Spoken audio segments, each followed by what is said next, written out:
মানে কৃষক সভাগতা সভা আমাৰ কিষাণ মৰ্চা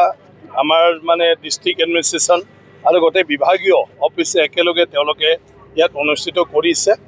আৰু সেয়া অত্যন্ত গুৰুত্বপূৰ্ণ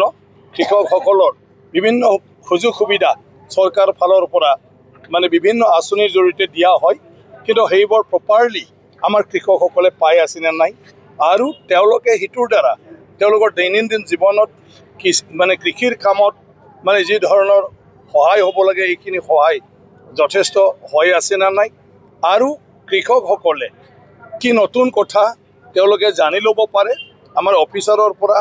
আমাৰ নেতাসকলৰ পৰা যে তেওঁলোকে আজি তামোলপুৰত থাকি গান্ধীবাৰীত থাকি নাগিজুলি বা নাওকাটা ৰঙিয়া ইয়াত থাকি ইয়াৰ পৰাই যাতে তেওঁলোকে কৃষিৰ কামত মানে আৰু উন্নতি কৰিব পাৰে তেওঁলোকৰ উৎপাদিত সামগ্ৰীবিলাক বিভিন্ন ধৰণৰ প্ৰচেছিং কৰিব পাৰে বাহিৰত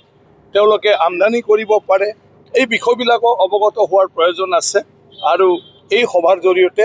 মই ভাবোঁ নিশ্চয়কৈ আজি বিভিন্ন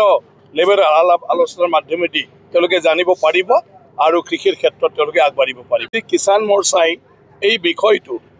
ৰাজ্য চৰকাৰক অৱগত কৰিব অলৰেডি ইয়াত বিভাগীয় কৰ্তৃপক্ষ আছে আৰু বিভাগীয় কৰ্তৃপক্ষই এতিয়া ইয়াৰ উত্তৰদান দিব